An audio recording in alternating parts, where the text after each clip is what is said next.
성경은 나의 의인은 믿음으로 말미암아 살리라 하고 말씀하십니다. 하나님이 은혜로 주신 구원을 우리가 믿음으로 받는다는 말씀이지요. 또 구원받은 우리는 믿음으로 살아야 하나님 나라의 삶을 살 수 있다 하는 그런 말씀입니다.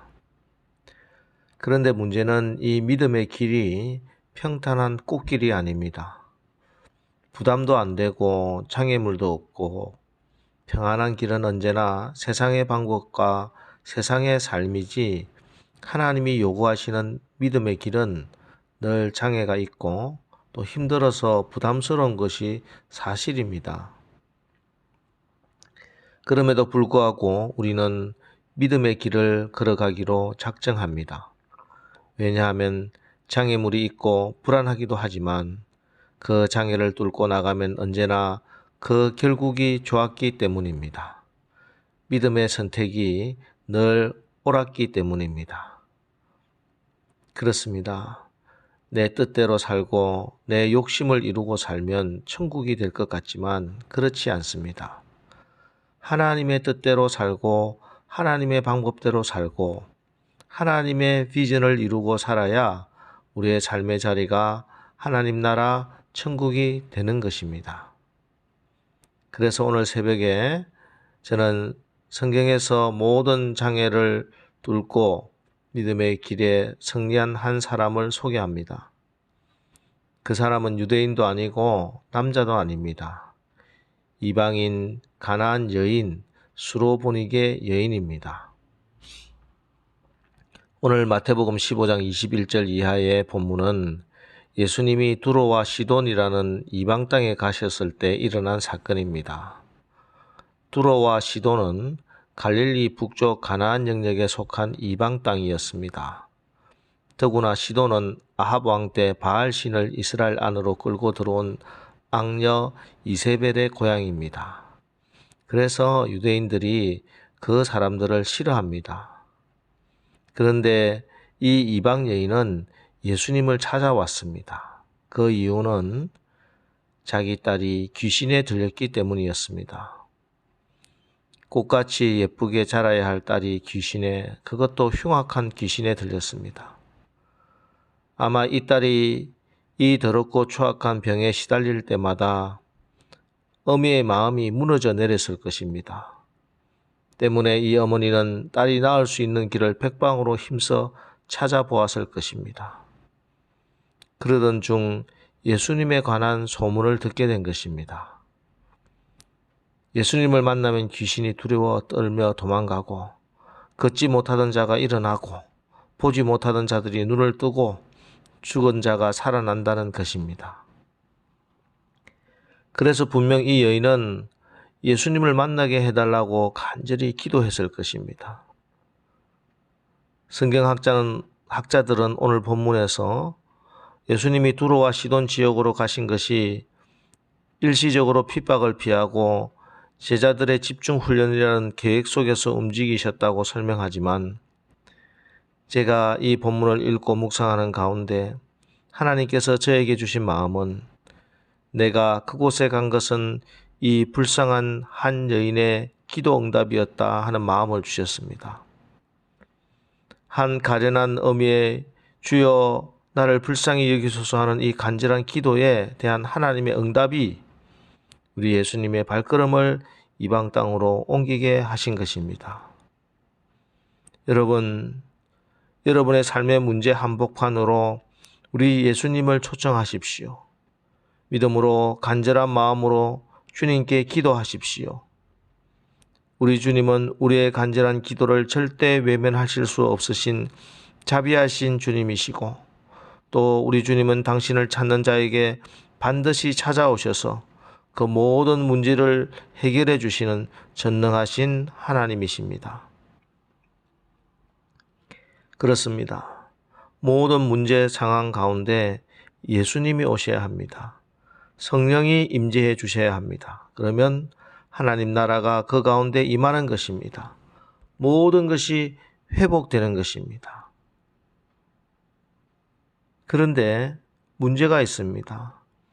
간절한 기도로 또 주님이 나의 딸을 낫게 해주시는 믿는 믿음으로 나간 이 길에 장애물이 방해가 있다는 것입니다.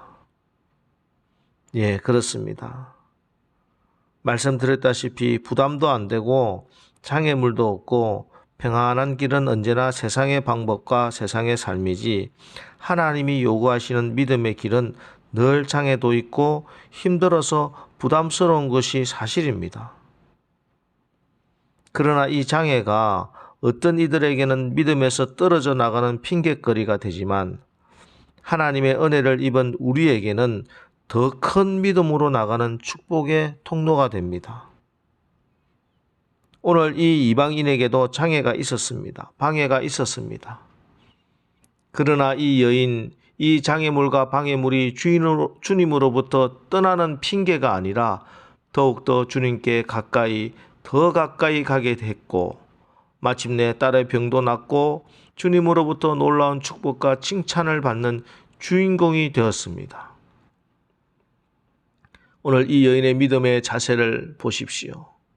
23절에 예수는 한 말씀도 대답하지 아니하시니 믿음의 결단을 하고 새벽 기도를 작정하고 작정 예배를 드리고 작정 헌금을 하고 그런데 나의 삶에 그 문제에 어떤 해결의 기미도 보이지 않습니다. 어떤 응답도 없는 것 같습니다. 그래서 포기하자가 아닙니다.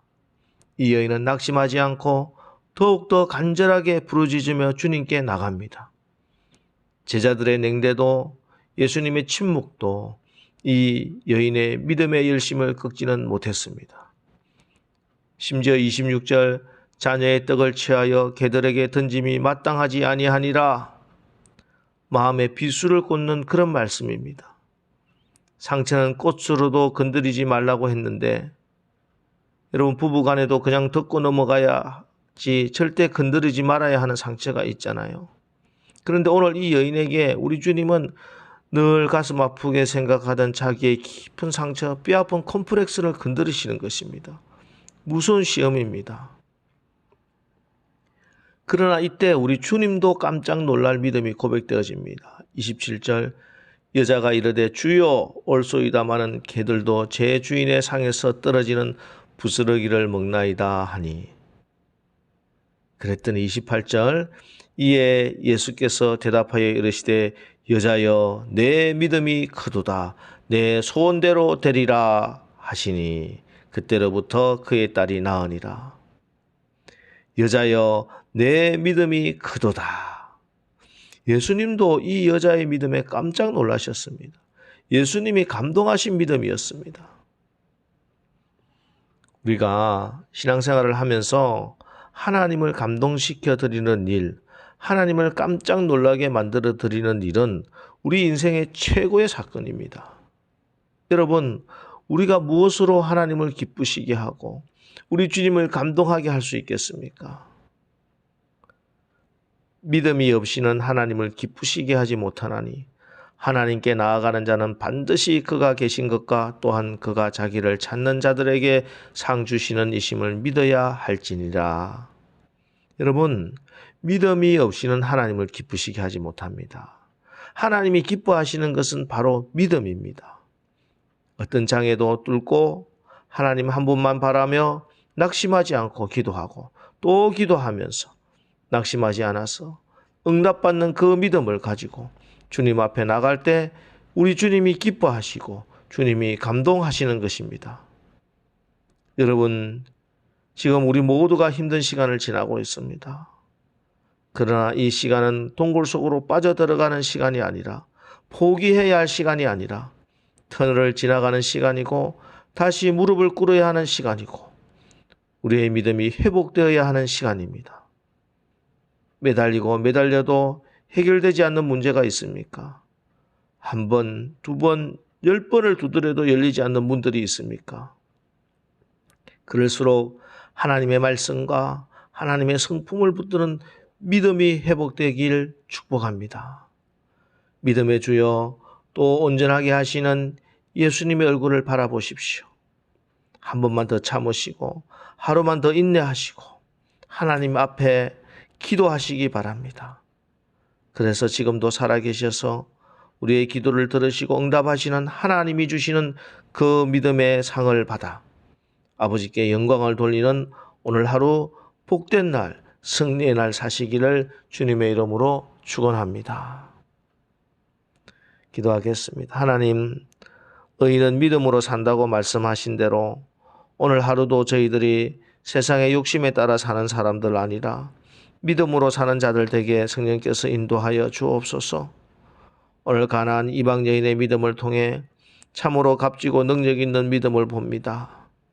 우리의 믿음의 기도가 오늘 이 여인의 믿음처럼 주님의 사랑으로 가득 차게 하시고 어떤 장애가 있다 할지라도 오히려 더 굳세지는 믿음이 되게 하옵소서.